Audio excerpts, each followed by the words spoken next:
Mahirap ang maging mahirap.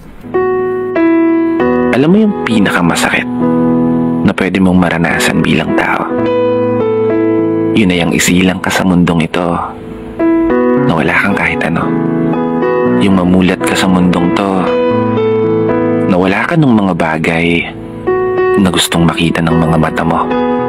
Mga bagay na taglay ng iba.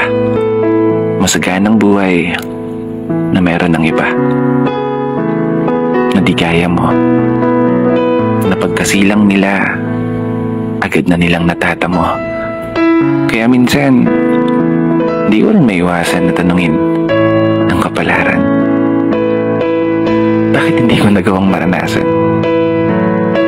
Yung isilang na mayroon kang kahit ano na pwede mong pagkukunan. Meron kang mamanahin. May sariling tahanan.